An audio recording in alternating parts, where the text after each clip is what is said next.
Hello and welcome to the Build With Baer Workshop. My name is Pat Bear. I'm here to build a model kit and to hang out with all of you. I'm throwing the Bear Cave leg of the site emote in the chat. If you're currently a subscriber, you can apply with those emotes. Let me know you're here. You can also just say hi, or you don't have to say anything at all if you don't want to.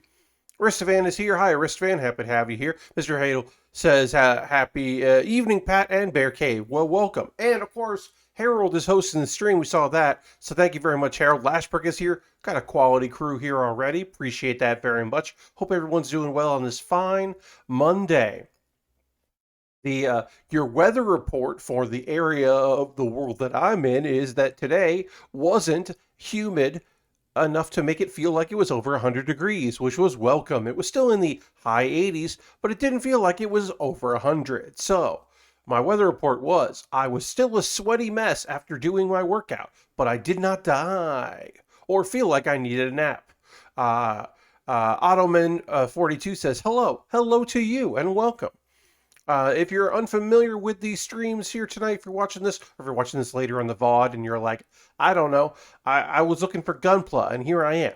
Welcome to the Build With Baer Workshop. I'm Pat Bear. I build Gundam, and I build Lego, and I build other kinds of plastic model kits. You know, it's a Plamo stream. We're doing some Gunpla here, but, you know, it is a plastic model kit building streams. And I'm happy to be here. We are finishing up a very old kit from the year 1994, and with time permitting, which I assume there will be, we will begin a high grade that came out in the year 2020. So some very old, some very new. Um, we're in the intro portion of the stream where I welcome you. I give people a chance because it does take a little while for all of those notifications to go out to people that are just hanging out on Twitch. We're giving time for people to be fashionably late, and we're also giving a little time to appear in the makers and crafting category because it does take a little while for all that to process. Because, you know, not to toot my own horn, but 1,600 people do need to get the notification that I'm going live. Um, uh, Mr. Heddle says, I missed when you started the 1994 kit. But how did you come across it? So, Mr. Heddle, this is a perfectly adapt time to answer that question. I began this on Saturday, the stream. So, yeah, that was my last stream. We started it.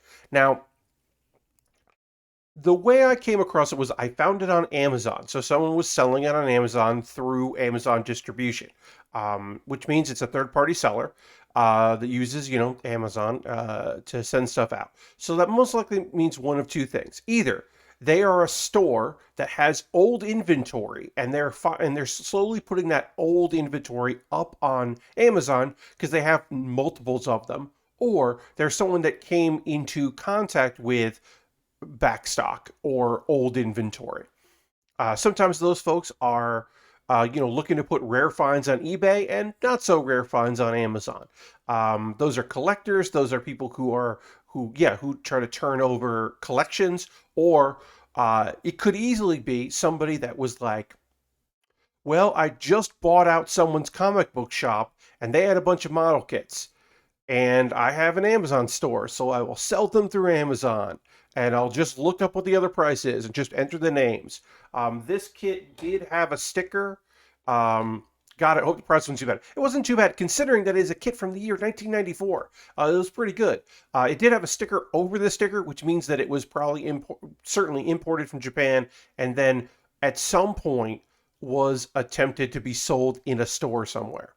Um, I often look for non-grades like this, and we'll get into specifics about it as we build. I often look for non-grades like this, old kits like this, um, because, you know, they don't show up in your USA Gundam stores, your Big Bad Toy stores, your Gundam Planet. Those usually don't show up.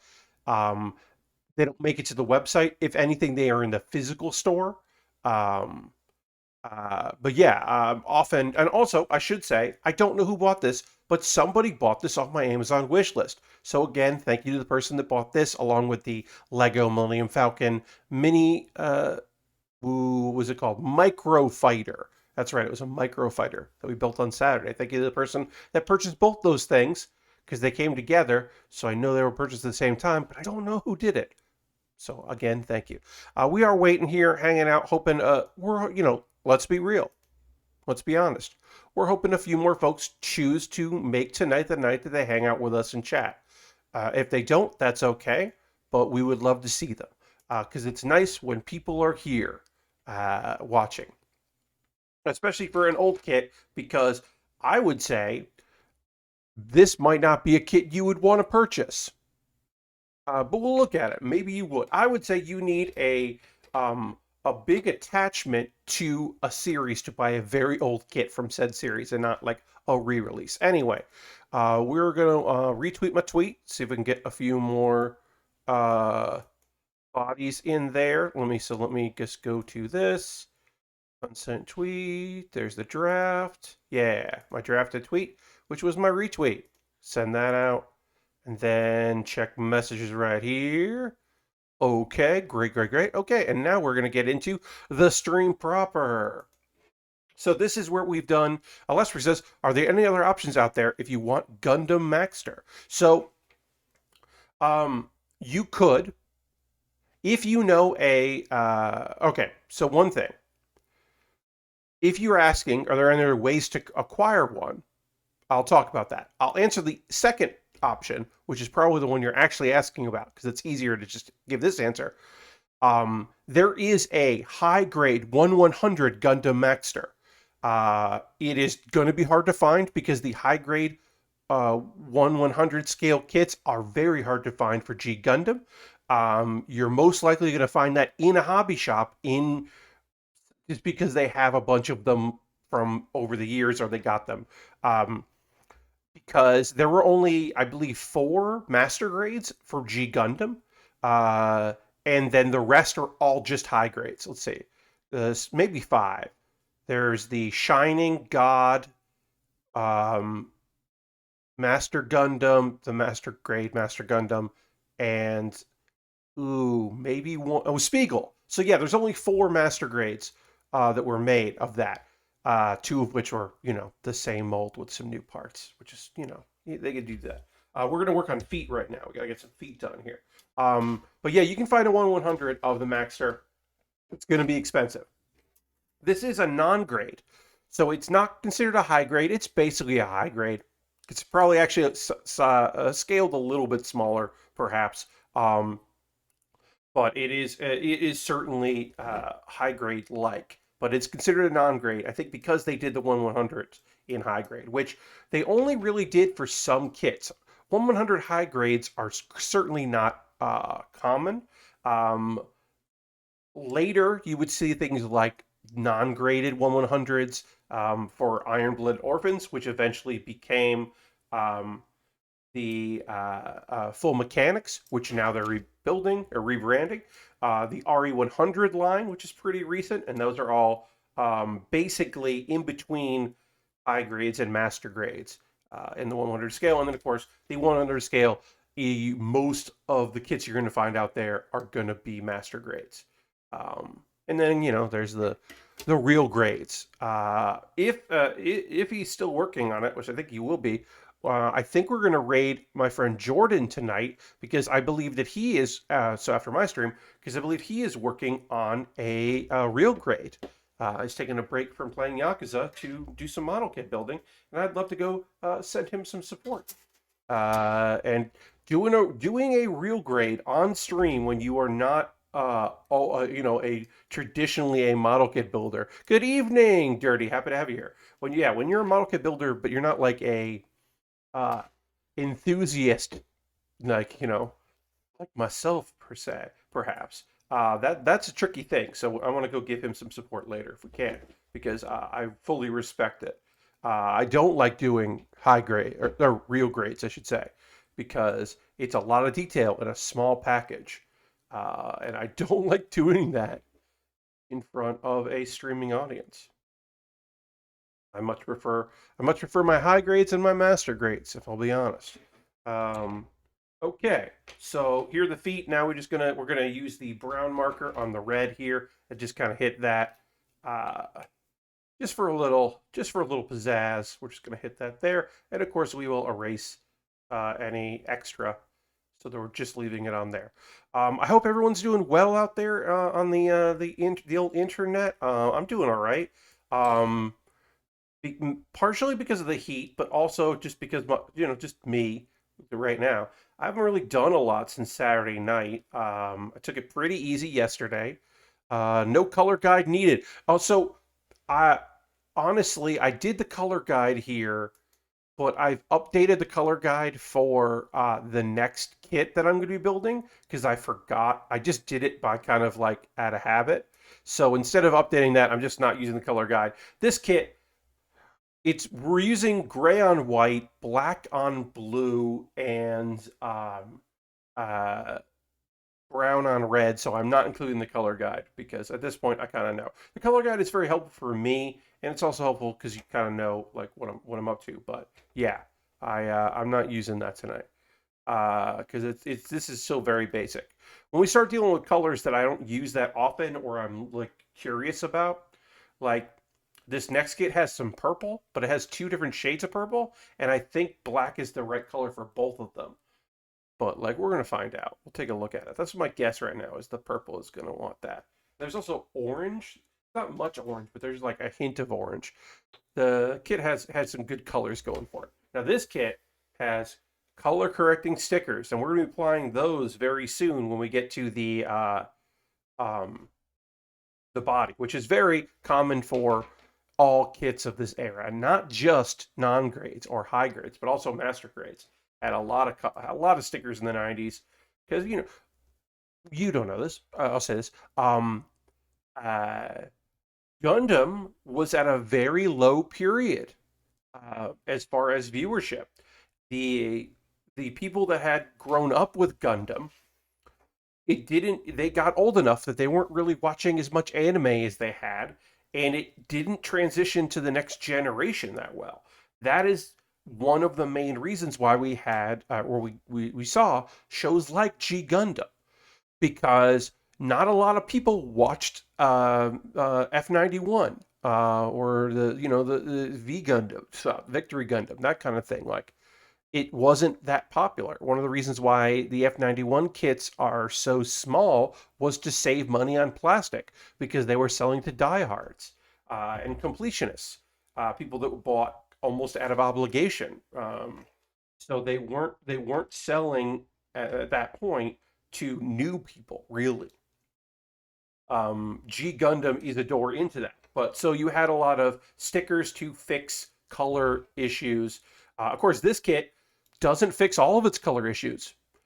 You can't really see too well in the photo, but our Maxter should have a gold crown and does not. Instead, that crown is going to be white because that is the color that came with it, which is frustrating. Its head colors are definitely off. But yeah, they don't include color correcting on that because it's hard. That's a hard. The fin or crown is hard to color correct. But we will see some stickers on this part here. We're gonna push all this aside because right now we got our backpack or our core fighter, which becomes the backpack. We've got our legs done. We've got our arms done. And we've got our shoulders, which are also boxing gloves because the shoulders basically sit there, but then also can become somewhat looking like kind of boxing gloves. It's a thing. It's a feature. Anyway, we're going to put all this aside, and then we are going to build the frame and then put the stickers on. We are building both the chest and the waist at the same time because that's how this non-grade rolls. So let's get stuff together here. What we need. Put that there. Gonna make sure that I put the connector for the neck because the last step in this kit is the head, which is very strange. That it is that is the case. Let's see. As I said, I kind of had a real lazy day yesterday and a busy day today. Lots of emails went out, put out a new video. I was happy with that. I'm very happy with how that turned out. It was a long process on Saturday getting that video done, and I'm glad it turned out as good as it did. Because sometimes you put a lot of work into a thing and you're like, oh, that's fine. But this one was good. I've been still watching just so much Taskmaster, going through, watching some specials of seasons I haven't watched all of, watching stuff I hadn't seen before. Rewatching a bunch of it. This is a good show that I enjoy very much. I've been catching up on or watching that. That's kind of been my internet fixation. I will say, I was hoping that there would be something in the the news or Twitter, the conversation would happen that I could like talk about on stream, and that didn't happen. It was as they say, a slow news day, which that's there are worse things than a slow news day, but it was pretty slow. Uh, in wrestling, apparently Ric Flair wanted to be released from his contract, and WWE granted that. No further details have been given, but that's weird. Uh, it could be that he wants to do other things. It could be that they wanted to renegotiate his contract and he didn't want to do that. I don't know. It's strange, uh, but it happened, uh, and that is just in the long line of questionable, interesting decisions being made over there. So I don't know what's going to come of that, but that was interesting. Um, Shotzi Blackheart, or okay, sorry, Shotzi, because she lost her last name as she moved up or over, depending on your point of view. Shotzi is engaged, and we wish Shotzi the best. The old open secret out there of Shotzi's loves and preferences. We wish her all the best because Shotzi Blackheart rules. Our tank driving tag team accidental tag team specialist, Shotzi. Uh, but yeah, just like little things, not like any big news. This is probably me being uncharitable to Ric Flair, but I'm surprised even he didn't like the storyline where he was having sex with Lacey Evans. So it seems like um, a one thing I will tell you that happens with old age and wrestlers is um, they don't really generally enjoy having issues with family members where they have conflict on screen. Some do, but as they age, they seem to have less interest in doing that. And this seems to be a thing there where he was just like, one of the reasons why I came back was to work with my daughter, and this isn't what I meant by that. That seems to be his primary thing. Now, if there had been a separate, now, if Ric Flair was in the corner of Charlotte, and then also was having a character thing with Lacey Evans, I think he would have been all for it. It was the but also I'm against my daughter part that I think he was not thrilled with. Um, yeah, I mean that was a weird storyline through and through. This also, speaking of weird, this plastic feels a little different than the other plastic, which is interesting. Anyway, we're gonna panel line this, and then we're gonna put stickers on. Let's do the stickers first. The stickers are only on the chest, so we'll apply the stickers first, then we'll do some panel lining. But yeah, there's wrestling stuff. There's nothing super big. Um,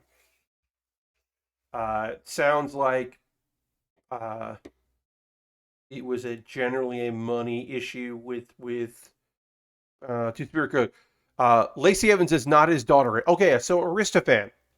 Yes. So Ric Flair is a legendary Hall of Fame professional wrestler. Wrestled in the NWA, wrestled in WCW, wrestled for WWE, WWF/WWE, retired. His daughter, Charlotte, or Charlotte Flair, is a professional wrestler that works for the WWE. She's very good.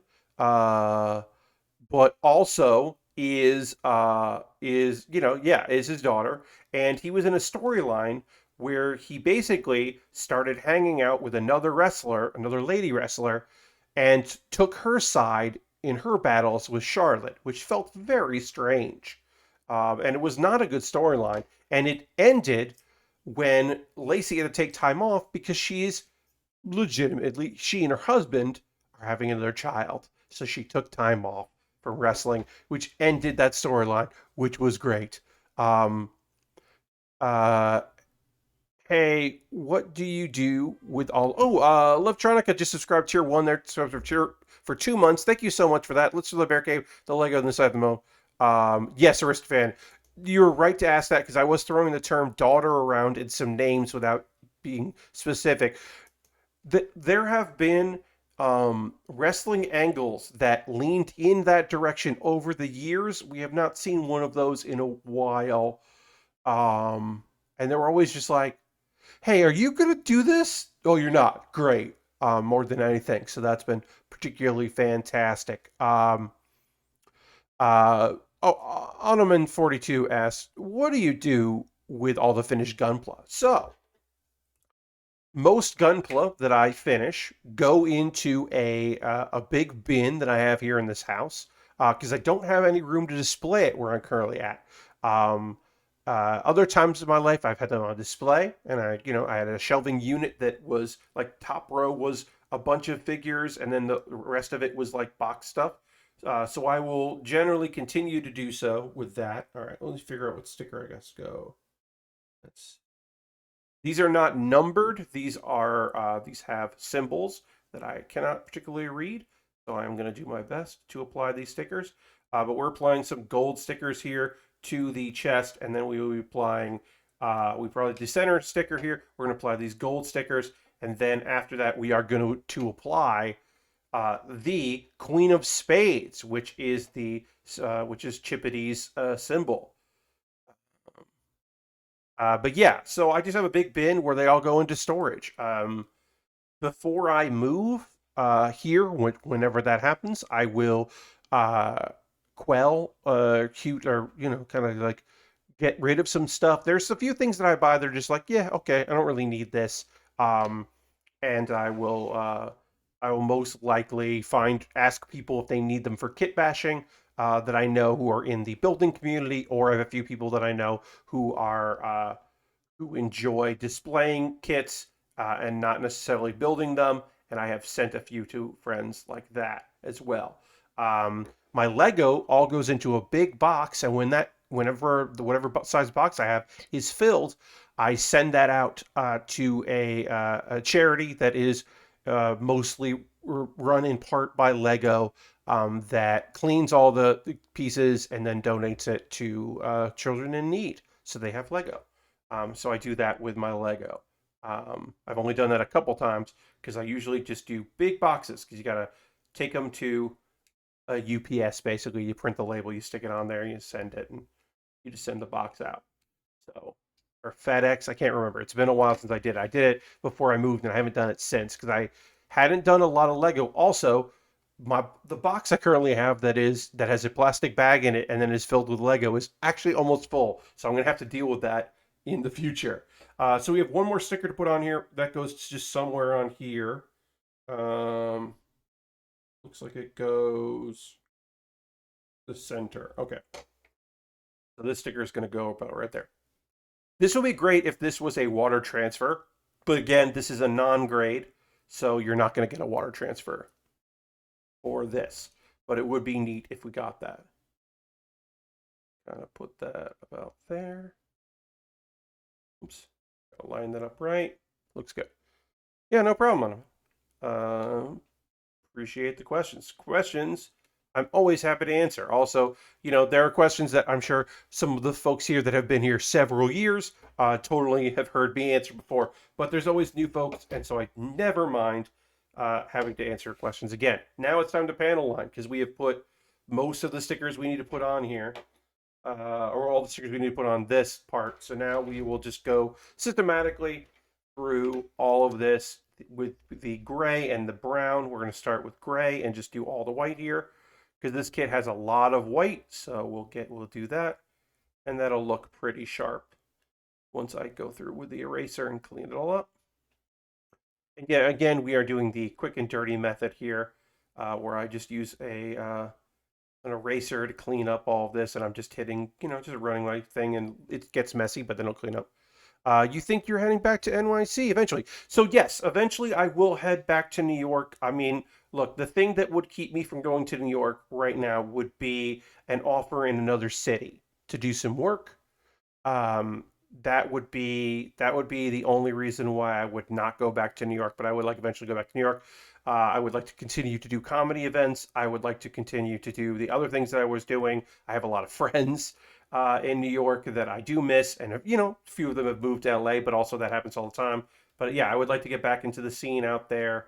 Um, but I'm not unfortunately in a position right now where I can do that. I need to have several months of rent uh, because or a very good job out there in New York.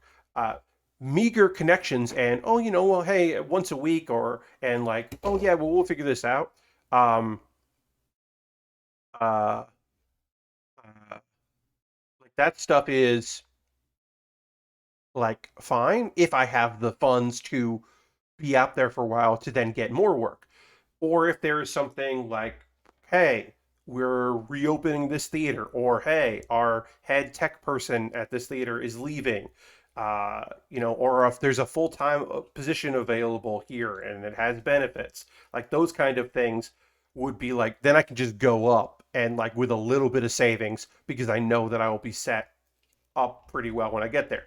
But if it's like the promise of maybe something's going to come up, well, I need a nest egg to make that happen. Um, so right now, I am having conversations and reaching out to people that I respect in fields that I worked, previous employers and people I know that have struck out to do other stuff. Uh, no, so I right now I am not self-taught, but I am taught within a system. But um, uh, I worked very basically non-Broadway, non-union, like worked in comedy theaters and converted spaces and black boxes on a so I worked for black boxes for like a company that had rented the space more than the space itself. So I'm not in the union, and I am not a I would say that I am a professional tech person, but I am not a like a professional theater tech. Um, but I am a professional comedy tech, which does not need to be that. But like, yeah, if you work at a comedy theater and you're dealing with lots of one-off shows that come in or weekly shows instead of big productions, that is a similar but different set of skills. That is a different skill set that is required for that kind of work. Uh, oh yeah, I know a lot of those people. I gotcha. Yeah. So for me, it's like I can do in a night. A night of work for me would be maybe like a stand-up show, an improv show, a one-person show with 1,000 cues that is very ambitious. A stand-up show that is mostly stand-ups, but like one person has a PowerPoint, and then another person on stage asks me to play a song with no notice, and then an improv show where I don't. No one from the improv team replied to my email and I don't know what they need and they show up and they go, hey, do you have this song? And I have like 2 minutes to get it and listen to it and find the right stuff because they forgot that the song they come out to has 15 seconds of like weird noise because it's ripped off of a music video and they forgot that. So like that's always a that's always like the part of my job was always just like dealing with lots of that stuff. Um, and then sometimes I would shows that I would like rehearsals for and lots of cues that was like very detailed and incredible. But most of the time, my kind of work was just like fly by the seat of your pants, get things done. We have no time. Oh, why won't this comic leave the stage? I've been flashing the light for minutes. I have this app on my phone. It's still on my phone. That is just it's just like the a big red. It's a big red background and then just text. Sounds really good with patience. Yeah, I mean that's part of having patience is certainly a big part of the work, but it is what the job entails. And it's tough too because there are plenty of people who are great at following cues, but they don't have a good sense for calling an improv blackout. And there are people who are fantastic at calling blackouts for improv shows and feeling that rhythm and doing great with that. But like you give them a cue sheet and a USB with a bunch of cues, and they just look at it and go, "Wait, I have to do what? Why does your bit involve so many of these things?" So to do all of it is pretty tough, and I'll toot my own horn. I'm pretty good at it. It's been a while. I'm rusty. I definitely would feel very weird in a tech booth because it's been over a year. I work in theater, always happy to hire people who need help. I think your skills would translate really well. Well, I appreciate that, Adam. Yeah, I mean, you know, there was an opportunity for me at a certain point in my life where I could have uh, transitioned to union for like um, fashion show because I had some friends in that industry that were looking for tech people.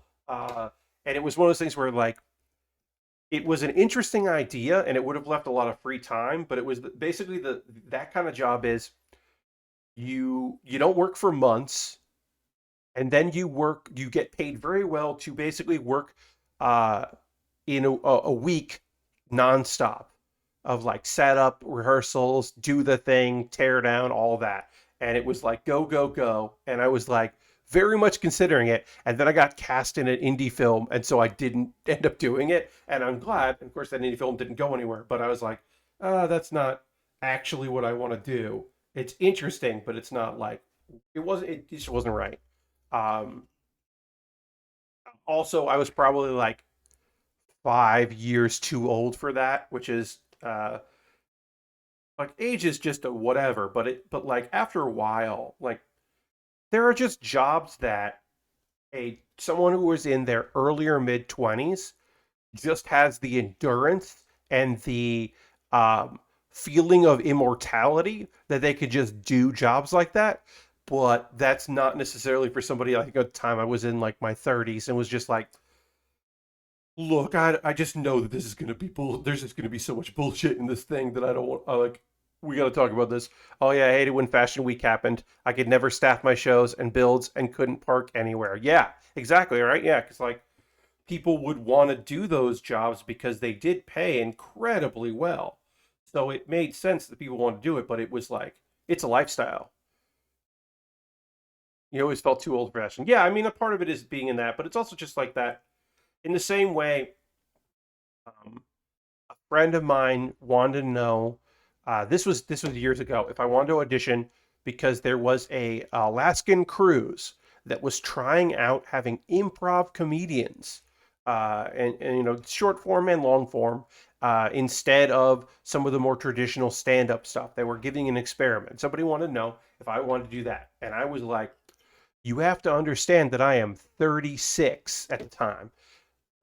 And this is a job for someone who is in their 20s, who does not have responsibilities yet, who can just run out on their lease because they're going to go on a boat for 3 months and move all their stuff home and live on a boat and be okay with that. And I was like, I need you to understand that I am not that guy.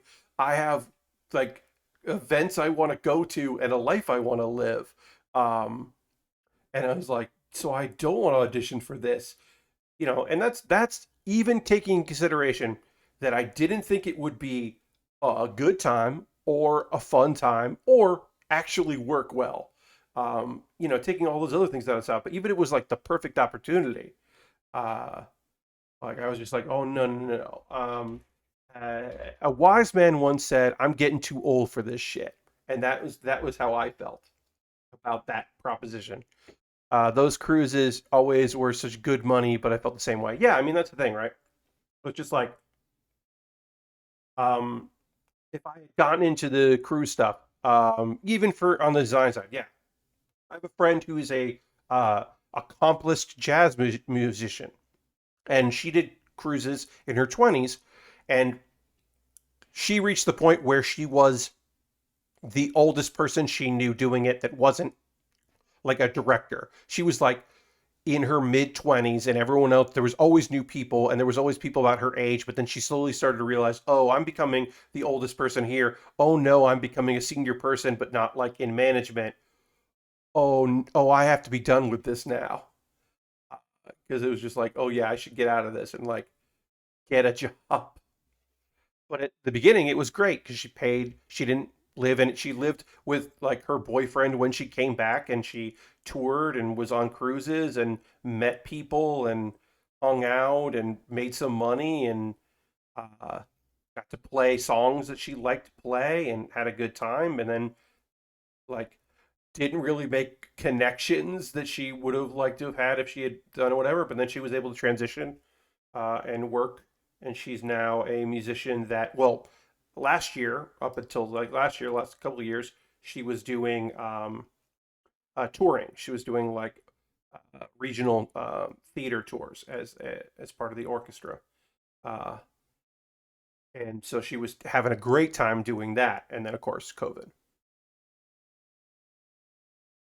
So yeah, I will eventually move back to New York. The thing I've said when people talk about that was, look, 2020 wasn't necessarily great for me before COVID, like financially. Like, I was doing okay as a person.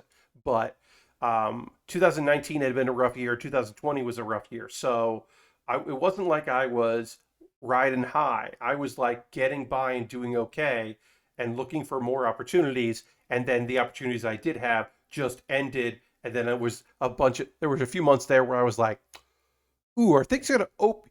Hey, remember in like the end of March, beginning of April, where we were like, this is gonna blow over, right? Like this isn't gonna be serious. Like everything's gonna reopen soon, right? Like we had that, not everybody, but a lot of us had that naivete where we were like, this is gonna work out. And then it just didn't for a lot of people. I was one of those people. And so I should have, instead of in July of 2020 moving to South Carolina, where I am now, I should have moved in like April. I should have just been like, I'm going to move now. Because like I paid, hey, Lord Crescent, happy to have you here. Welcome, my friend. I paid rent. So one of the things I had to do is I paid 2 months of rent for myself and my roommate because my roommate moved in with his girlfriend and I couldn't find anybody new to move in. And so I had to pay double rent for 2 months. And it was just like that. If I hadn't paid that, I would have had 2 more months living there, but I was still going to have to move. But yeah, I should have just like ended things when I ended them and just like pieced out when I could have. And I definitely didn't do that. And I definitely should have done that. But yeah, I mean, you got this vibe that was like, well, maybe things will work out. And it didn't. So now things are easing back. Now instead of getting emails about people's digital shows and online shows, I'm getting emails about people's shows in front of an audience because I'm on a million mailing lists because I've just been around for too long. So now I just have mailing list stuff.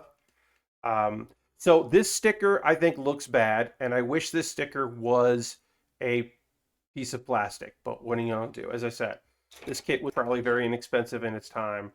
So we're gonna assemble it. We're gonna get this pretty much all assembled here. Then we will work on the shoulders. Need some stickers before we can put those on, and we're almost done with this kit. Pretty great. But yeah, the plan is to at some point go back to New York. I was looking for I had to do that when a roommate found out our lease ended earlier than we thought before I did, and found a place to stay while I was on vacation. Oh God, had to pay a full rent for the following month to get a new place sorted out and moved. Yeah. Yeah, I mean, I've had that a couple times. Like there was a period where or someone had moved out, and then someone was supposed to move in, and then didn't, and then it was like, oh, well, fuck. Okay, guess I got to pay this next month's rent and get somebody new to come in. Um, like it was kind of late in the process because you just go, things are gonna work out. Like unfortunately, a lot of that is just going, things will work out, and then when they don't, you're like, okay, now I got to figure out what to do. Because usually they do work out. Uh, yeah, it's one of those things where like, I'm gonna move back at some point. I'm gonna find a room for rent somewhere. I'm gonna make it work. I'm gonna, hopefully get back into some places I've been, find some new opportunities, do some theater work that I'm proud of, do some live performances. I would love to do some improv. I feel very fortunate that um, one of the last days before lockdown, before like basically New York was starting to recommend it, and all the comedy theaters shut down, like around the same day, and then you started seeing more like a lot of places had some had before, and some had were basically doing that during. But at a certain point, everything shut down.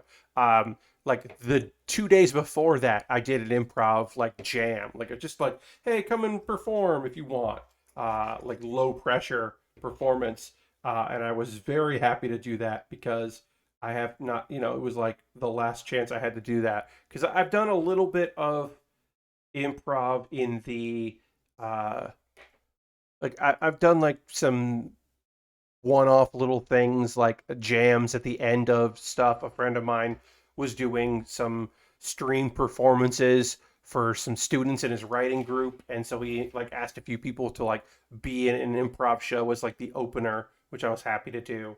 Um, but I haven't had like I haven't been on stage and performed since like the end of March, and it feels real weird. Or the middle of March, yeah, it feels real weird. Like have it that to have that be true. Okay, so you can see the shoulder pieces are gold, so we're going to add some gold on here. I'm not sure how this is going to look, so we're going to just kind of lay this out and see how these look. These are also obviously old stickers, so I'm going to put them on and they should be fine, but if I'm going to display this at some point, I might end up peeling these off and then using a very tiny pieces of double-sided tape to apply these, but we'll see. Right now, it looks like they're going to hold, but you never know, unfortunately, um, because these are stickers from the year 1994. So everything is doing its best. But yeah, yeah, that's the plan is to eventually head back. I like to do some live performances. I would like to do some. I mean, I got to tell you, folks, finding out that Emerald City Comic Con is in December, I was like, that's kind of a smaller convention. Like, it's in the Washington Convention Center, but it's like kind of a smaller affair. And I was like, ooh, do I know people who are going to be there? Do I know like businesses like that are going to have like booths there? I'm like, it's December. Like, obviously, I'm not going to PAX West in September. I'm not going to Dragon Con in September. A friend asked me, it's like, hey, because you're not going to PAX, are you thinking about maybe going to Dragon Con this year? And I was like, you mean the convention that exists mostly so people can fuck? No, I'm not going to Dragon Con. That, look, and that is rude. That is a rude characterization of Dragon Con. But Dragon Con is a party that also has like booths and panels. But the big part of it is that all of the hotels, you can, like, the big hotels have lobbies that are all connected with like skywalks, so you don't have to go outside if you don't want to. And it's just lots of parties and dances and hanging out, and they have big events because cosplay is huge at Dragon Con where they're like, hey, if you are if you're a Street Fighter character, you want to come this time for the photo ops and the parade. If you're like, oh, if you do, it's not just like anime. If you're like a Naruto cosplayer, come hang out. Like every conceivable show has like a fandom, and they have like meetups to hang out and get everybody together, which is again fucking rad. And like the masquerade is incredible there. These are all things I know from the. I've not been to the event, but I have plenty of people that is their destination. Um, so I would be very interested in it someday going to Dragon Con, but that someday is not the year 2021. No, thank you. Um, I just think that especially, I'm going to say, I would, as a current resident of the state of South Carolina, I will tell you, I am not interested in going to Georgia. I'll put that out there. Not interested in Georgia. Not interested in Florida, Arkansas. I mean, there are a plethora of states that I am not interested in going to. It's just that Dragon Con is in Atlanta, and so I'm thinking no thanks. Um, but yeah, spots in Texas, certainly Ghost, also High Ghost. Yes, Texas is certainly dealing with a lot. Yeah, do not expect me at PAX South, which I don't think is I. Hmm. I don't want to say isn't. I don't want to say that PAX South isn't going to happen, but also I would not be surprised if PAX South doesn't happen in San Antonio. But yeah, I don't expect myself to be in San Antonio um, in the next year. Uh, if I'm going to go to a convention, I guess. Ooh, that happens every now and again, folks. I'm sorry about that. I'm getting some. I gotta refresh a bunch of stuff on this computer at some point because I'm getting some encoding problems. Uh, yes, you're totally right. Uh, so yeah, like like it's one of those really people want to do events, right? And so it has to be like uh if there are a problem, then hmm, how do I say this? I'm trying to be realistic about these things. Okay, PAX West will dictate how other PAXs happen in the United States, right? If presenters and panelists and people in booths get COVID during their trip, that will affect how the other PAXs happen. If everything is cool somehow, or it's just people that are going to it, other PAXs will probably happen. I do think that PAX Unplugged in Philly will happen because it is it's the smallest PAX, so I could see that possibly happening. But I don't know. I don't know how any of this is going to work out. I mean, fucking, they had Lollapalooza's happening in Chicago, which is just a nightmare that's happening. Uh, so it's like, who the fuck knows? Um, one of the toughest non-serious jobs out there right now has to be event organizing. Yeah, yeah. I mean, it's a lot, right? Like, should Crunchyroll have done a con this year? Did they make the right choice doing digital? I do think so. Hey Pat, I think I may look into travel in the future, but I highly doubt PAX will be the destination. Yeah, Mr. Bob, also hi. I agree with you. I think that conventions I think going to a city you'd like to explore on your own outside, going to a place that has national parks that you want to go stake your claim in and hang out in the corner. I think that stuff sounds pretty great. I do think going to a large scale, huge indoor event, brr, yeah, no, I agree. Ottoman asked the question, what cameras do you use? Well, I use two of the Logitech, what is the Logitech 8D and 920s? Yeah. Uh, I'm gonna double check that. It's actually been a second since I thought of the cameras that I use. Uh, can't look at them because the thing is open, but yes. Yeah. Yeah, so it's the 920s. Basically, your up until very recently standard a Logitech good webcam. I have two of them, which I will again say I do not recommend. I recommend the camera, the webcam. I do not recommend if you are going to do a similar situation to what I'm doing, to have two of them of the same webcam because um, basically the software I'm using, the Logic software that I'm using here, they should have just have packs outside. Yeah, there you go. Yeah, just do it outside. The software that I use is very confused by the fact that I have two of the same webcam and I want to do different things with them. I want to have like this one have autofocus and this one not have autofocus, and it does not understand that and it does not enjoy that.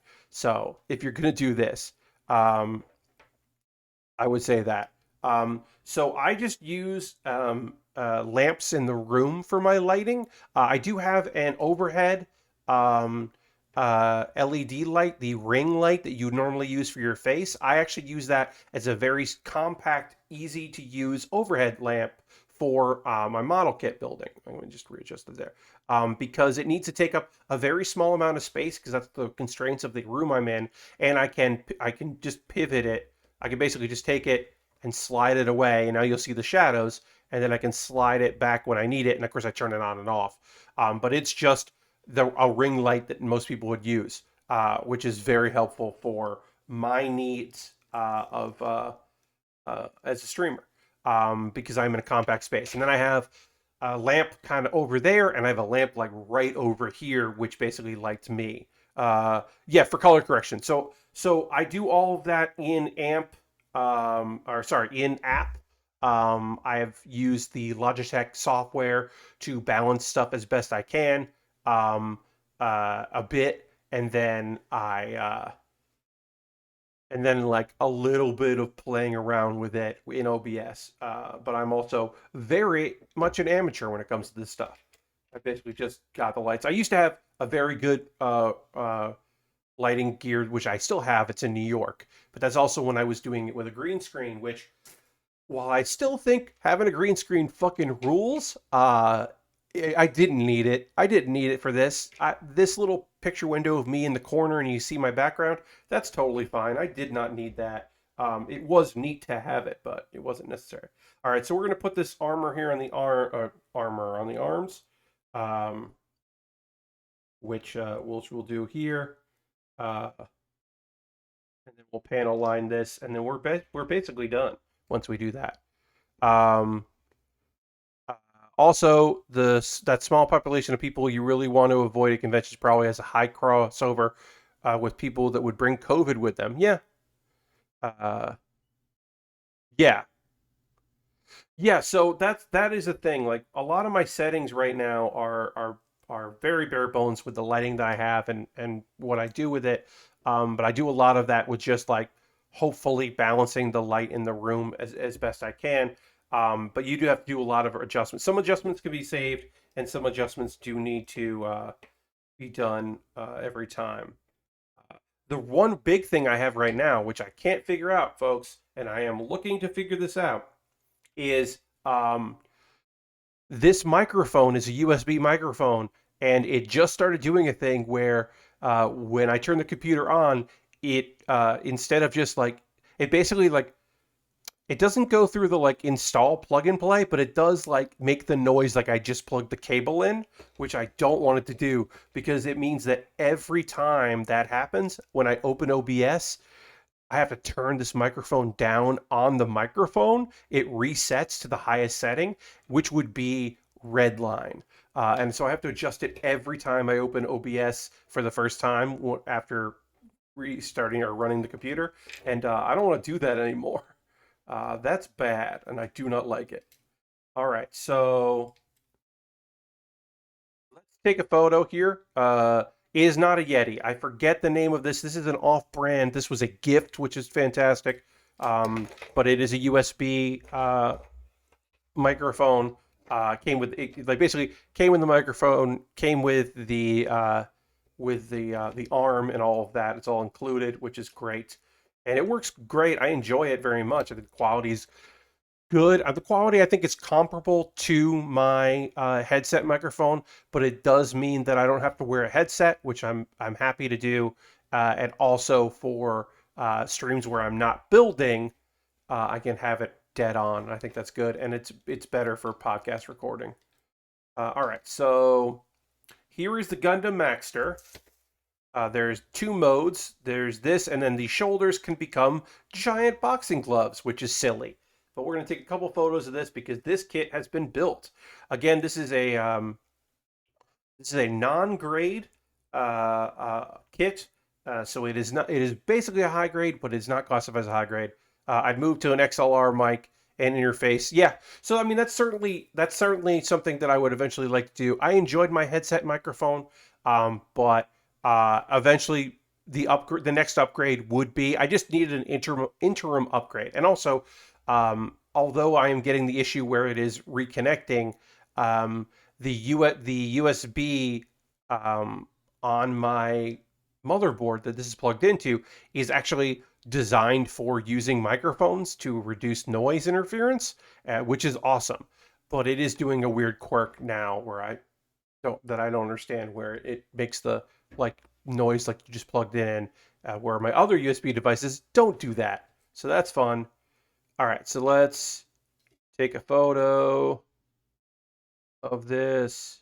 Gundam Maxter is done, and then we'll do take the gun off. The gun is just one piece, which, that's fine.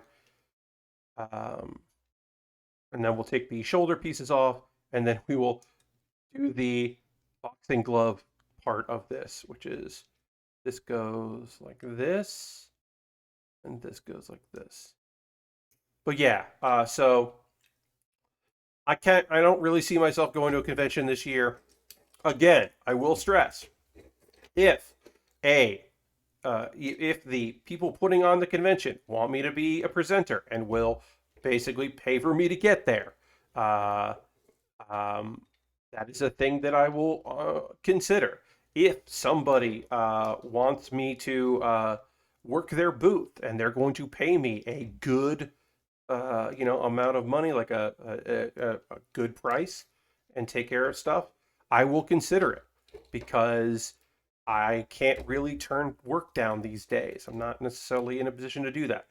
Do I necessarily want to do that? Not really, but I get it. Also, specifically, if somebody wants me to work an event in New York and basically get me back to New York for a little while, and let me go. Y'all, I've been thinking about this. Oh boy, the idea that I could go to my storage unit and bring like a suitcase full of clothes and swap all my shirts with shirts that I left in storage, even like half of my shirts. Oh, that would rule. Go up with just like some clothes and swap them and come back with others. Oh, that would be rad. All right, so we got our boxing gloves, which is just very silly because this is a football theme. It's got a football helmet and boxing gloves, and his name is Chippity, and he wears a raccoon skin hat. Uh, Chippity Crockett. Look, G Gundam was a lot of things, but it was not a subtle show in any way, shape, or form. Boxing gloves. All right, and that's going to be our kit. That is our kit. That is that build. I'm going to put it aside here, and we will get ready to start working on our next kit. Does the version have the surfboard? No, unfortunately, Mr. Bob, there is no surfboard here. But you're right, that is a component of that. No surfboard. Coloring is a little off in a bunch of places. I don't believe the upgrade. So that was number 3, and I believe 5. It was the support part of the deck, of the house, and then Domon. And I believe that there was a pack that came out that was like extra parts for each of them. So they each had their own little extra parts they came with, which is a pretty inventive thing because they wanted you to, purchase them all. Gotta catch them all. So I remember that was a thing, which is pretty cool. This, because it's a 2020 kit, so it does come with its own little annoying stand. They're not annoying. I don't know why I call them annoying, but they are what they are. And lots of polycaps for a high grade. Will we use all these polycaps that came out in 2008? We probably won't use all of them. Will we use a lot of them? I think we will, because it's a good sized kit. Because we're moving on to the Tri-Age Magnum. And you can see with yellow, we're going to go with black. The white, we're going with gray. The orange, we're going black. And then the purple will also go with black. Basically, it does have love. Look at this. Look at these colors. I will say that it will photograph as a darker green than you're seeing here. That's just the lighting in the space. That this is a bit more of a teal than you're getting. It's just a darker. So it's not perfect because it is see through, so it's not going to show up super well on what you're looking at. It's a little blown out. Very nice purple as well. Some good colors on this kit. This is a great little purple, light purple, and then there's also a darker purple. Yeah, that's the same light purple, and this is a little darker. Uh, just a slight upgrade in kit quality. Yeah, yeah. So we get a little translucent. Yes, Lashbrook going from a 1994 non-grade to a 2020 high grade does definitely uh, look real good because, as I said, also it has a beam. It has a beam cape, and I'm a sucker for weird beam weapons and stuff. But it's got a beam cape, and that's goof. That's a goof town right there. Um, but yeah, the Tri-Age, which is Kyoya Kujo's mobile suit from Gundam Build Divers Re-Rise. Uh, yeah, it's going to be a good time. I'm going to be happy to work on this kit because I do think this looks real sharp. And then we're going to be getting into the modern traditional of building the body and then the head and then the arms instead of the arms and then the legs and then the body and then the head. The head last is so weird. It's just that or build order was weird. Anyway, before we can do that, though, we got to take a pause for the cause. And this is my chance to just briefly talk to y'all about ways you can support the channel if you're so inclined. You're under obviously no obligation to do this, but if you'd like to, that would be great. Um, so I'm going to talk about ways you can support the channel. Again, just hanging out. I'm going to talk about for like 6 minutes, and then we'll get back to building. We'll start this new kit. First and foremost, if you're currently a subscriber here, you can throw the Barricade, the Lego, the Scythe emote in the chat. Let the people know you're a subscriber. That's a great way to support what I do here, using your Prime Gaming token or cash money, using your credit card. You can do bits and coins, give the bits. You would be the top of the leaderboard because it's August 2nd, so it's a new month here. So if you did bits and coins or if you gifted a sub, you'd be top of those respective leaderboards. Gifting a sub is a great way to support the channel if you already are a subscriber or don't really want to be, but you want to spread the love out there. If you've been gifted a sub, you can always convert that into a regular subscription, and they won't charge you till your gift sub is over, which is nice. So that is an option for people if you're interested. It's nice when the numbers go up. Now, if you're saying, Pat, I can't do $5 a month, I understand. Did you know I have a Patreon at patreon.com/PatBear, and there are $1 and $3 tiers, so maybe $1 a month or $3 a month would be more to your liking. There's also a $5 and there's also a $10, and there are different rewards for each tier. So you can check that out. You can always check out my Patreon if you're so inclined to do that instead. I have a YouTube channel, youtube.com/PatBear, and joining my YouTube channel, of course, subscribing to that is free, but there's also YouTube memberships. So you could become a member, and you get one video a day early over there. So all my Wednesday videos you get on Tuesday. And everything I make through YouTube, through AdSense, through Patreon, and through Twitch, all goes back to buying model kits and equipment. It all feeds back into this business. Also, there's direct donations, which is another way. If a one-time thing would help, if that was something you would like to do, but you don't feel like doing a consistent monthly, but like, hey, I'll send it on your PayPal, I'll send something to your coffee.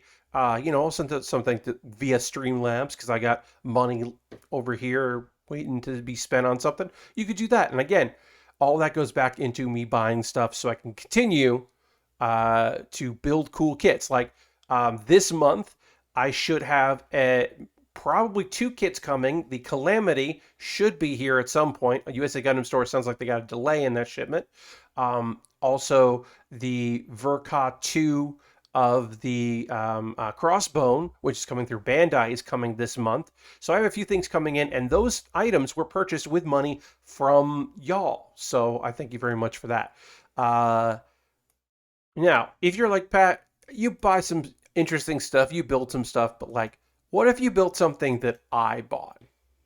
Well, much like the anonymous person, I don't know who bought it, who bought the 2 kits I just built, including the kit we just worked on tonight that just finished up. those are purchased off my Amazon wish list, which I'm going to link to you right now. It's in the chat if you're, watching this live right now. It's in the show description of the YouTube video if you're watching later on YouTube. Hey, YouTube. And yeah, I have a list. And so I've got some Lego stuff. I've got some, just like this Maxter, I have another kit that I put on the list, which is the 144 scale Bolt Gundam, which is I believe the Russian Gundam. I'm 99% sure that's what yes, that's the Russian Gundam. That's the same kind of Gundam, same kind of build. And I've like never built a Bolt, so I put that on there because I thought that would be kind of fun. But yeah, I've got inexpensive kits, expensive kits, stuff that's been marked down in price, stuff that's just astronomical right now, and it's like, what is going on here? I try to organize them, but I haven't been keeping up with it to keep the price going there. But I also constantly try to add new things, and there's always some equipment at the bottom, although I gotta refresh and update that. But that is a way to support what I do, is buying something from there. It'll come in the mail. I'll shoot a video about how you bought that kit and look at it, that I call my mailbag, and then I will build it on stream. And it'll jump the queue, so I won't build the other stuff I've got waiting to build. Also, do want to point out, you can buy a gift card to USA Gundam Store, and then they send you an email with that code, and then you DM me on Twitter, because my DMs are open, and you send me that code, and it works the same way. If you want to avoid Amazon, I'll buy something from USA Gundam Store, and it won't be a pre-order, because that was a fiasco. So if you give me a gift card, I'll just buy something, because it worked out once, and then it didn't work out another time. So I try not to do that anyway. If you're like Pat, I'd like to support you in some way, but not financially. I get that. Hanging out here, watching the streams, watching the YouTube videos, that's great. You can join my Discord. That's free. That's an easy way to support what I do, and would benefit me greatly. You can also watch some videos. I put up a new episode of Pat Bear's Anime Club today that I would love for you to check out. The theme of this episode of Pat Bear's Anime Club is I'm ranking all 11 isekai that are out this summer season. That's right, there are 11 shows classified as isekai out, and I look at each of them and rank them using Tier Maker, which I have not used in a long time and is identical to when I last used it in December of 2020. But it was fun to go back to it. I thought that was a good time. And then Best of Build with Baer is just clips from my streams. If you ever see something on the stream that you think is funny or cool or interesting, or I don't know, it's just a moment you liked, you can always clip. And I look at clips all the time, and I'm pulling clips as well and organizing them into a YouTube series called The Best of Build with Baer. This one is from one of my cooking streams, and it's just me saying some funny words. I think it's a funny video. So check that out. I'll have a new one up on Wednesday. Harold, you have a good night. I'll catch you later. Thanks for stopping by, my friend. Hope you have a good one. Anyway, okay, so what's going to happen now is I'm going to drink some water, and then I'm going to talk about anime, because it's the second hour. So we're starting a new kit, and I'm going to talk to you about 2 anime shows that I watched since I last streamed, which was on Saturday. But right now, I got to drink a little water before that and refocus.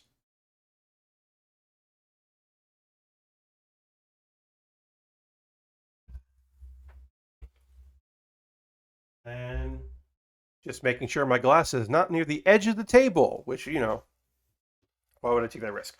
So we're starting with the body of this kit here. So we'll be doing that first, and I'm going to talk to you about 2 shows. So I didn't end up reviewing or doing a write-up on the first episode. Before we get into the 2 shows I watched, I did watch on Saturday, and I didn't talk about it. The Great Jai Will Not Be Defeated. It's fine. It could turn out to be great. I'm not really like adding it to my watch list. But it is a new show that for some reason debuted on Saturday, but it's part of the season. But I watched it so I could talk about it in Pat Bear's Anime Club mostly. It's the assistant to the Demon Lord. The mana runs out because of a magical girl attack. She somehow gets sent to the human world and has to survive to rebuild her power and get back home. And it's a comedy. And she's running into problems, and it's fun. And she's a cute young lady. It seems pretty good, but the jokes were like, okay, so I didn't really pursue it, and I don't know if I will pursue it. But I did watch that, and I did find it to be kind of meh. But anyway, we will talk about another isekai that I've been watching in this episode, or in this stream. First off, I want to talk to you about the latest episode of Welcome to Demon School, Iruma-kun, Season 2. Uh, to bring you up to speed, Iruma is a nice little boy. He's 14 years old. He goes to a demon academy. He is a human. Through circumstances, he's ended up going to the school, and only like three people definitely know that he is a human and not a demon, and one person is sure that he is a human. Um, uh, because she thinks she's figured it out. At the very least, he can read human language and knows about forbidden texts like manga. So she's very much believes that him to be a human.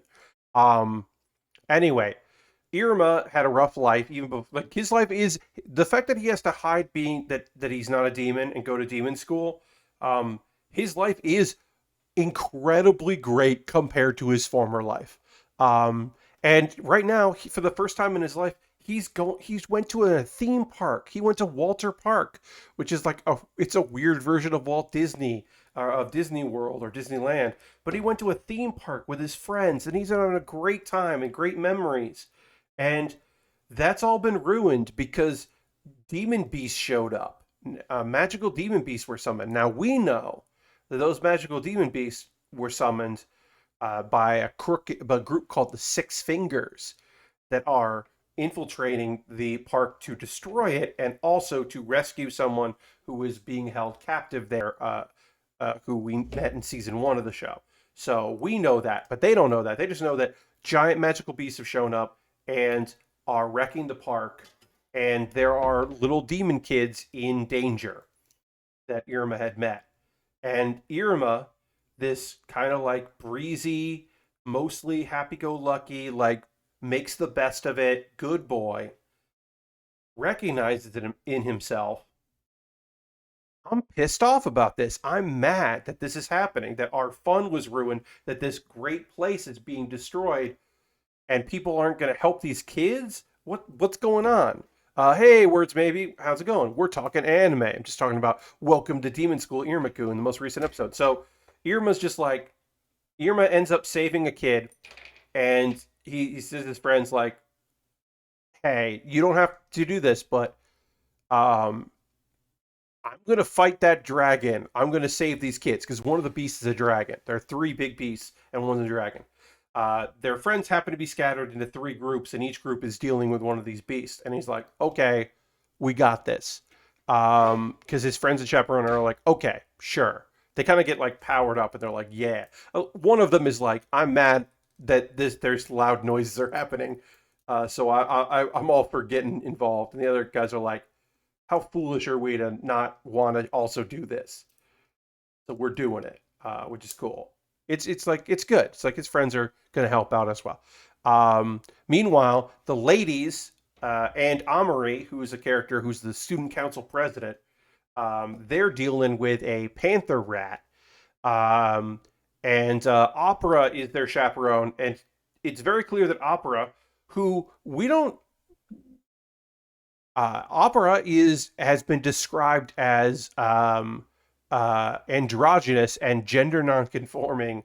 So we don't know opera's preferred or act or what pronouns that opera. So I just call opera opera. Opera is a demon, and opera like definitely could destroy this rat. But Omri is backing them up, which is very cool. But also, my favorite character in the whole show, the best girl, Clara, is also trying to help, but is not effective. Um, she's like kind of helping anyway.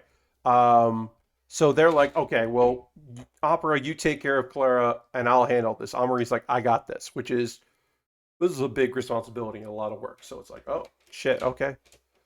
Um, anyway, Caligo, who is the other chaperone there, his students, like Caligo could just wreck the bull, the mountain bull, which is just a giant blue bull, which is, I, at first I thought it was a minotaur, and now I'm like, no, this is somewhat of a reference to like the the blue bull that hangs out with like Paul Bunyan. I think that's what this is a reference to. Anyway, he could easily handle it, but he wants to teach his students like a lesson. So he's like, work together and do it. So the four students like actually put a plan together, and work together to get the job done. But and they like knock the beast out, and they're like, hell yeah, we did it.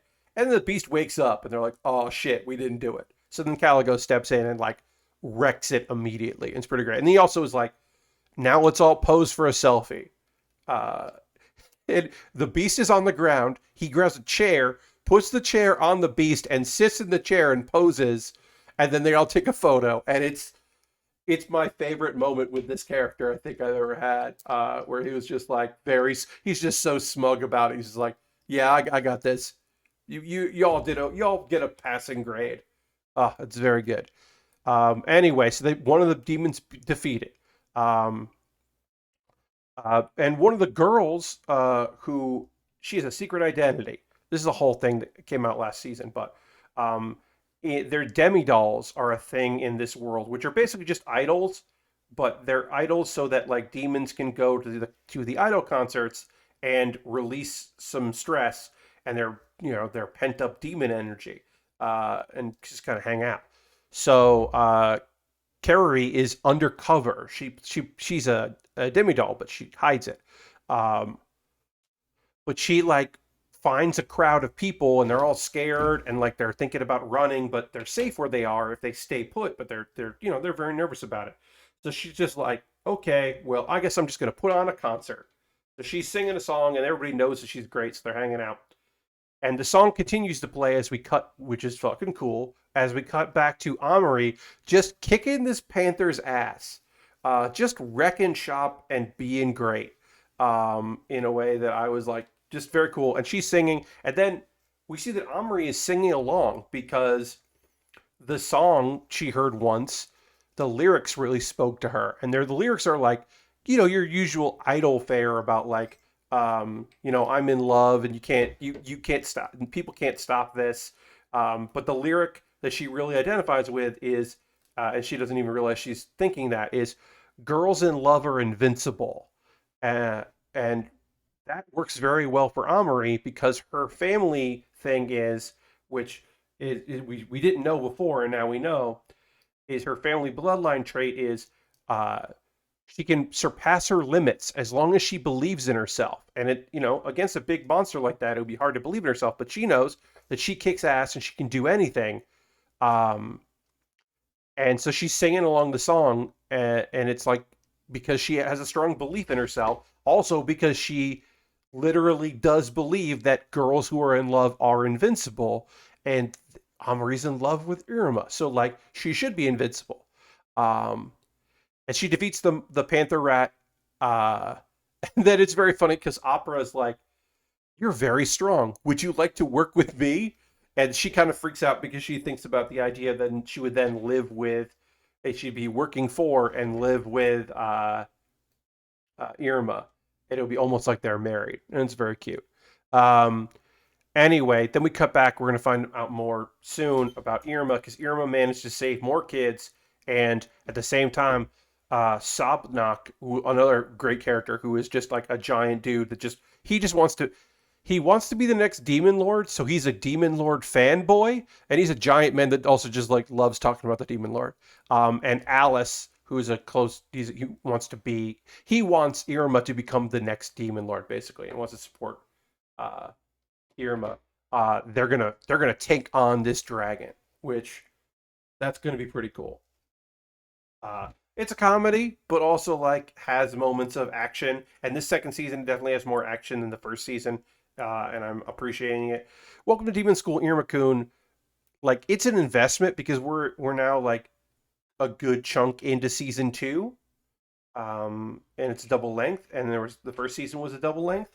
So like I can't tell you like you definitely need to watch this, but like I don't know, all the characters are really fun, and then there's some characters that are very annoying, but those are villain characters, and they should be, like they do a good job of being characters you want to see get them come up their comeuppance. And also, y'all have the benefit of if you got into the show, you don't, wouldn't have to watch it weekly because you get caught up. So the biggest problem with the show, which is pacing, you don't have to worry about that pacing because you can just watch a bunch of episodes and you don't end up watching an episode where nothing really happened and you're kind of mad about it and you got to wait a fucking week to get to the next episode. You don't have that problem.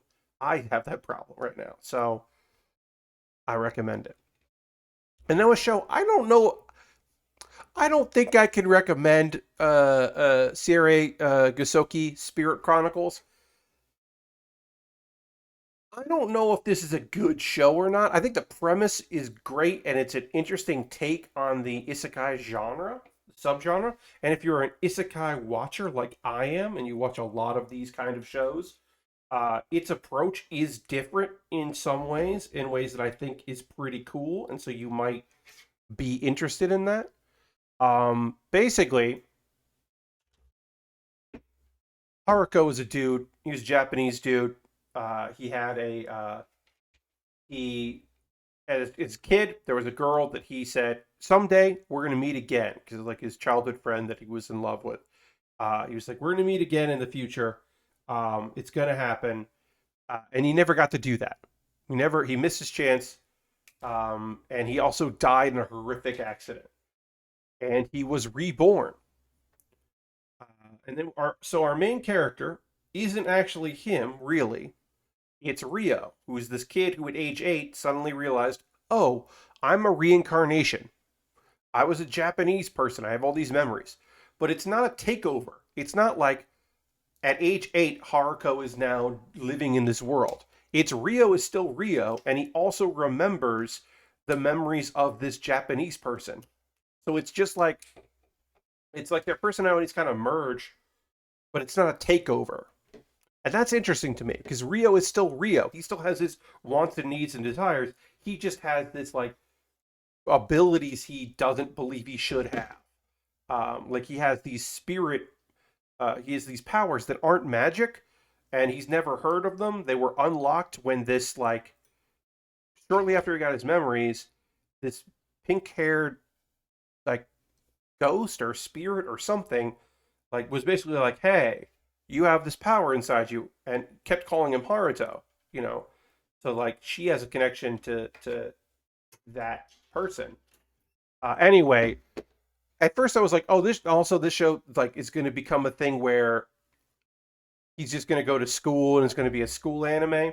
That school anime ends very abruptly, and now it's unfortunately now we're getting to the part, fortunately slash unfortunately, where it is becoming a harem anime, which I'm not super thrilled about. But anyway, last episode we met Latifa, who is a fox girl, and we figure out, oh, this girl is also reincarnated, but because her Japanese memories were, she was very young at the time when she died, and she unlocked her memories when she was very young. She is basically uh, merged in a way where she's just like doesn't understand what's going on. Like she's just like I'm this person, but I also know a lot of Japanese stuff. It's very strange. It's a strange little bit of business. But anyway, she ends up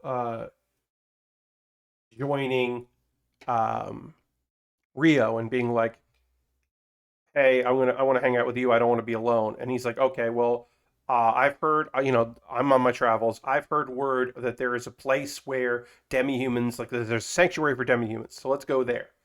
So he's been following this thing. He can see this big tree, this giant tree that has magic covering it. He can tell it's there. He shows up and he runs into a wolf girl, an elf, a dwarf, and a girl with wings, who I assume is a harpy, but we don't know. They're all young ladies, and they're all like, "Who are you? What are you doing here? Why do you have that fox girl with you?" And Rio gets, for the first time ever in the show, Ryo gets taken out. He gets knocked unconscious because he is not trying to fight them because he wants to help. He wants their help. Um, and they're like, yeah. So he gets captured, but it apparently gets taken care of because most likely because Latifa wakes up and is just like, hey, what are you doing to my big bro? What's going on? And kind of explains what's up. Uh, but while he's unconscious, the pink-haired girl is basically like, I don't know my own name. I don't know anything. I know about Haruto and I know about you. Uh, and yeah, it's a weird little thing. But we're gonna learn a little bit more about that in a moment because Rio wakes up and the girls that captured him apologize, and then this older lady, rabbit woman, is like, "Hey, tomorrow I'm one of the elders of this village. You'll meet the other elders. We'll chat. We're so sorry about this. You know, thank you for being here. Thank you for rescuing Latifa and freeing her from her slavery. Latifa was a slave, and bringing her here. Thank you so much." He's like, "Okay." So then he meets. Um, oh, he also learns, hey, this magic I can do is called spirit arts. This is a thing that I've kind of like backed into learning because it was unlocked. Because I don't, because he can't use regular magic. He is an isekai overpowered main character that can't use magic, which is odd for the kind of genre. But he uses basically a thing that's not magic, that's magic, called spirit arts. Anyway, he meets a dwarf who just seems awesome, called named Dominic. I just think that dwarf rules, and an elf, and they're all like, "Hey, we also want Lativa to stay here, and we want to protect her like everybody else in the village. But if you, but everybody kind of assumes she's not going to want to be abandoned by Rio, so." They're like, you can stay here and hang out, and we can like teach you some stuff. And then she can make friends with the other girls here, and maybe she'll want to stay. So that's kind of where they're at with that. So there's like a montage of them like hanging out, and some of the girls are staying with them so that they get used to it. And there's some training, which is good, so our dude can get even stronger and learn more about the spirit arts. And he's like learning to fly better. But also, they call this Dryas, which I believe is supposed to. I think this is either their version of it or maybe it's a mistranslation of Dryads. But there is the spirit of the world tree, is this like upper echelon spirit that's there. Um, and she's very interested in meeting Rio because Rio has apparently a spirit inside of him, which we know is that's the pink-haired spirit. And that's actually the reason why he can't use magic is because he's got the spirit who is asleep. And he doesn't know how that happened. Because apparently they formed a contract. And he's like, I don't remember doing that. And that might be part of the reincarnation. We don't know. But he's like, okay, uh, uh, great. It's a weird little thing. Anyway, so yeah, it's apparently a very big deal though. Meanwhile, the guy that Reese, the guy that orchestrated the kidnapping that set this whole plot in motion a while ago, and then also like has been kind of messing with Rio behind the scenes. He is taking a big monster egg, and that is probably going to cause a disturbance. And I assume we are seeing that because it is going to affect the characters in the show. That is my assumption, is that we're going to end up with some problems because of that.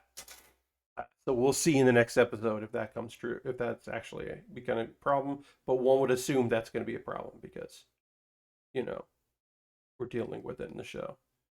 Um, let's see.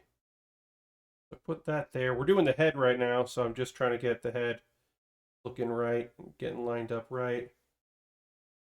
All right. Did I not have to put a sticker on here? Oh, that would be great if I don't.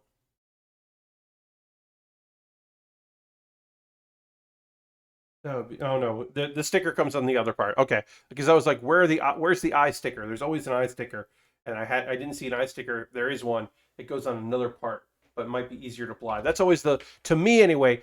Eye stickers are the worst sticker, because they have to have a little bend in them, and I think they don't always line up right, or as you're putting the parts together, they can go wrong. But anyway, Spirit Chronicles. I think it's fine. I don't think it's particularly a fantastic show. I think the premise is really good, but it's not my favorite. Um, I have been reading the manga right now. I'm still going through buying the manga for and reading um, uh, Death March to what is it? Death March to Parada Rhapsody? Yeah, whatever. Death March to a parallel world, uh, which is not a great anime and an okay manga, but I've been doing this thing where I've been going and reading the isekai that I have seen TV shows of and liked enough. Basically, my thing is I'll read it till it gets past where I watch the anime, or until I'm like I am not interested in reading this anymore. That has kind of been my thing. Uh, I'm not reading new stuff. I'm just reading old stuff. I will eventually start reading some newer shows or newer series, and get in the habit of doing that. But right now, I'm just kind of watching or reading some old stuff, um, just going through. Uh, and then eventually, I will like, I now have like monthly of like, okay, now there's a new Kuma Bear issue, and I can read that. And now there's a new issue of By the Grace of the Gods, and I can read that, and like I'm just kind of going through now, going back. 'Cause I don't want to start reading light novels because that's the real danger. Is I'm going to start reading all those, and that time I got Reincarnated Slime. I've been reading that and uh, enjoying going through those things, but I'm trying not to. Okay, I need C6. Yeah, I'm just trying to read older stuff that I liked, stuff that I enjoyed, going back and checking that out. Speaking of, what are y'all? You reading anything? You watching anything? We got some time left in the stream here. This is a great time to find out what y'all are up to and into. If there's anything going on for y'all that you want to tell me about, um, that you've been watching, I do enjoy hearing that from y'all. Again, honestly, I'm just watching a lot of Taskmaster. I've been going through that, like watching a bunch of that, and then let's see, was there anything else going on? Um, there is a new Hearthstone expansion coming out tomorrow, and so I have been watching some people talk about that expansion because while I am not interested in streaming Hearthstone these days, I am going to keep playing it. I will not be putting money into it, but I will be putting time into it because it is a game that I enjoy playing, uh, and has been a nice thing to do every day and just, finish my rewards up and go through that. So, I will be playing that tomorrow. So I've been watching some videos of some theory crafting and then some people that had time to do an event where they got to use the new cards. So I've been kind of like focusing on that. No new anime says words maybe, but I've been rewatching Steins Gate. That is very good in a lot of spots and incredibly awful in others. Yeah, that is one of those shows where you're like, to me, the execution is is rough sometimes. Where like the premise of Steingate is so interesting, and then it wanted to be funny, and I think its humor is really problematic in a lot of ways and not fun in a lot of ways.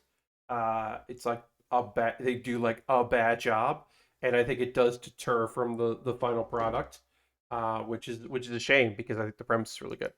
Um, uh, Everything with Ruka is just heinous. Yeah, totally.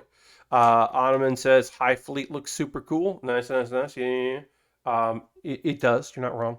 Um, I've been reading the Stormlight Archive series, really enjoying it, and playing loads of Final Fantasy 14. Nice, Maynard. Also, hi, Maynard. Uh, Happy to have you here. Um, yeah, I've been on Wednesday, my next stream, because I'll be building on Thursday again, but on Wednesday is when we play video games. I've been playing more Dorf Romantic or Dorf Romantique. I just like calling it Dorf Romantic. I've been playing a lot more Dorf Romantic, which we'll be playing again there. We're gonna check out the demo to Storyteller, and then I want to try out Dorf Romantic because I think it'll be fun to try out again because it's been a little while. I did it on stream, but I've been playing it, and that's just a fun game. I miss tabletop games with friends. I've been playing every now and again. I'll play some digital tabletop stuff, and I like that, but it's not the same to me as having people in a room. It's just not the same. So I've been, yeah, I've been playing some of that. Every once in a while, I'll just turn on Power Wash Simulator. I just power wash some stuff, mess around in there for like 15 minutes, which is fun. But I don't get serious with that because waiting for more to do in it. Um, Hi, Ironhide. We just started this build, I think like about 40 minutes ago. It's going good. This is the 2020 kit, so it's a decent high grade. It's been pretty straightforward so far. I do like the colors. I like the purple. I like orange. Orange is not a typical color. There's not a lot of orange in this kit. It's just, unfortunately, there's just like, yeah, there's going to be a little bit here on the waist, and then there's going to be the bottom of the feet, so you're not really going to see too much of it. And then, of course, the piece here on the chest. I wish there was a little bit more, but purple and orange are not typical colors for Gundams, so that is neat to see. So yeah, but it has been a pretty simple build because, like I said, it's been about 40 minutes, and we already did we already finished the head and the chest, and we're going to move on to the arms here, or the shoulders at least, and do all of one arm and then all the other. I do need to do a little bit of panel lining on this head, which I'll just do real quick here. Just a little bit of gray in the head just to make it pop a little bit. But yeah, we finished another kit earlier, and then we're working on this. Yeah, as far as like media and games and such, I'm I'll check in to see what happened tonight on AEW, but I'm not like I can't be arsed too much. I'll find out. I'll see some anime gifs when I look online, and we'll find out what happened on Raw. I think I'm with WWE. I'm more of a SmackDown person these days. Uh, I just want to find out if Keith Lee lost another match. Is he going to lose 3 weeks in a row, or did he not even compete this week? Just like, oh, okay. Uh, Very frustrated because I really think Keith Lee is a fantastic wrestler and a great performer, great on the mic, just like great, just fantastic. And it's like, him losing to Bobby Lashley, it's like, yeah, okay, him losing to Bobby Lashley, I can see that. But he lost last week too. He lost to Karrion Kross, who should not have lost. Like, Karrion Kross shouldn't be losing, but like, come on, there are people on there that he could beat that aren't uh, Keith Lee. Come on. Come on. Um, Lord Crashton says, been playing the Final Fantasy Remaster, which is very good because besides the bad mobile style font, yep, with guide, because I don't have time to wander around aimlessly in an NES game. Totally. I fully recommend using a guide for old RPGs. Certainly. RPGs of that era, yeah, use a guide. I mean, they're there. Take advantage. All right, we are done with the chest and the head. We're going to get into we'll do a little bit of the right arm here just because we're here and why not. We'll get E1 and get some of these pieces here. There is a weird bend in some of this plastic. Like the box seemed fine. It didn't seem disturbed, but some of these sheets here have a bend to them. It doesn't seem to be affecting any of the pieces, but it's kind of unusual. It's there you can definitely see that here. There's a little bit of a bend to it, and that's weird. Uh, I didn't really notice it until I started taking them out and put them on the shelf here. But I was like, oh, that's weird. Um, But yeah, I always recommend using a guide for those old games. Hell, fuck it. I recommend using a guide. Want to use a guide? Use a guide. Want to use, pop up game facts? You want to use a hint system? You want to go and you want to have a wiki open on your phone or on your tablet or in another menu because you got dual monitors. Uh, Clock is set to 6:10 in FF6. I'll never forget that. Yep. Yeah, sometimes those things stick with you. Um, but yeah, no, I totally recommend that. I think like just like, hey, have fun. Do what you want to do. Um, like I'm constantly like I run into stuff in games and I was just like, hey, I don't know what this is supposed to do. I would love to have some sort of, or it's like, hey, I'm suddenly at a point where I can't continue and I don't know why. Did I fuck up? Did the game fuck up? Is there a bug? You just find those things out. Whatever, just Google it. Get your phone out and see what's up.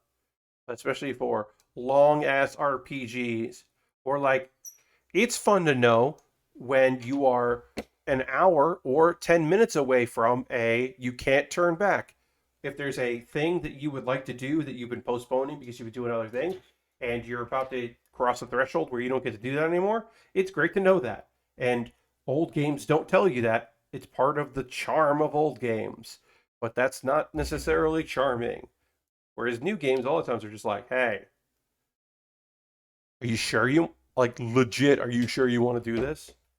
Like, it's fine. You can say no and do other stuff. Like, are you really ready?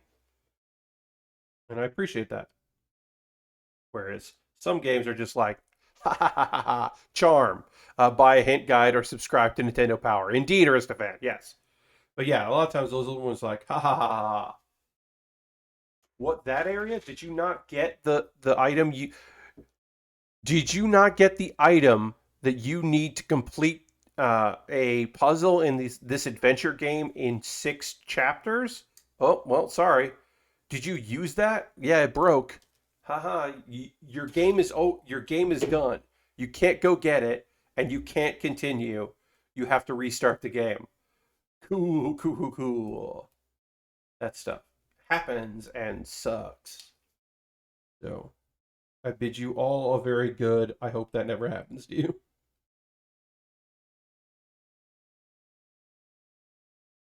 Well, why do you use Cheat Engine or Game Genies or whatever? Because things are shitty. Um, I haven't done a Persona 4 playthrough in a while, but my last couple Persona 4 playthroughs were emulated and with Game Shark codes. Because fuck it, what do I care? You know what? I want to have everything. I want to have like not only am I gonna use a guide, I'm also gonna be like unbeatable in battle because if I'm going back to Persona 4, you know what I'm not going back for? Grinding in a dungeon. You know what I am going there for? Story and character interactions and going down a route I haven't gone down before. Uh, so yeah, if I'm gonna like do a new game plus, I'm gonna like have everything. I'm gonna have like all the things that I need so that I don't have to worry about that stuff. And I also have a guide open so I can just go and do the stuff because it's been a while since I last played it. But like, yeah, I'm not gonna worry about that. Like, I'm not gonna worry about like I'm gonna be like, okay, I can do the dungeon on this day, so I'm not gonna worry about the dungeon because I will just be able to breeze through it. Because not only do I know exactly where I need to go, I don't have to worry about it. I don't have to worry about like fainting or having to like go home or whatever. It's like, nope, I can get through any dungeon. I'll have time for all of these RPGs one day. Yeah, I hear you. Like I said, I haven't done a playthrough of it in a while. It's been a while since I did my last um, Persona 4 playthrough. Though, actually, honestly, I believe the last one I did was I borrowed a the PS Vita, the TV, and played Persona 4 Golden because somebody had the Vita TV, um, and so I played Golden Which then now, there's easier ways to do that. You don't need that device, but at the time that was a lifesaver to have that. So you could just be like, yeah, I want to play Golden, and I don't want to play it on a Vita. I didn't own a Vita.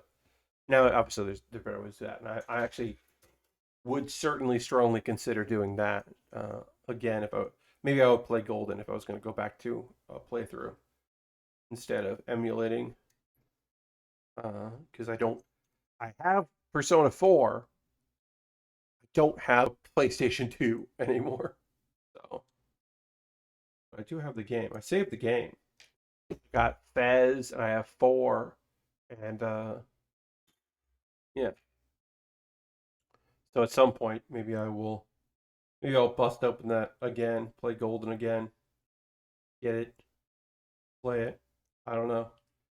Just a great game. Just a good game. All right, we are almost done with this shoulder part here that connects to this. Got big shoulders, like connecting shoulders, because I believe this pops off to do other things. So that's why we're doing that. But yeah, we've done the shoulder here. I'm going to panel line it, and then we're going to go raid. Folks, this turned out to be a bunch of y'all coming and hanging out tonight, which I really appreciate. Thank you all for being here. We are going to go raid a stream. We're going to see if Jordan's still streaming, because I believe he was doing some model kits tonight. We're working on model kit, or Ray FK. So we're going to go see if Jordan is doing that. But yeah. My next stream is Wednesday, 9 p.m. Eastern. I will be playing the Storyteller demo that was part of the Annapurna showcase. So I wanted to go and play more of that. So let's see. Sorry, I guess gotta.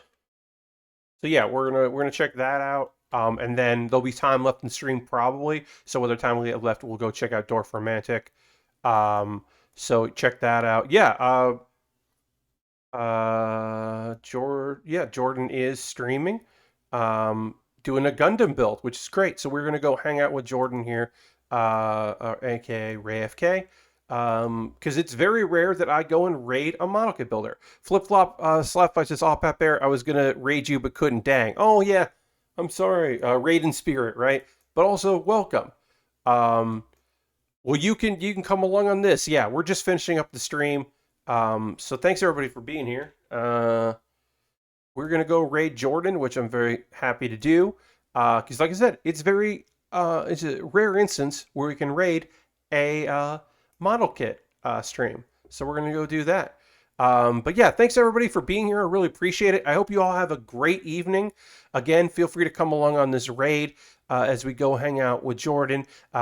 Playing games on Wednesday, Thursday. I will continue this kit because we're just getting started with the Tri-Age Magnum. So thanks everybody for being here. I hope to see you in the future, and I'll see you in the next Build With Baer. Goodbye, everybody. Goodbye, goodbye, goodbye. Goodbye, goodbye, goodbye.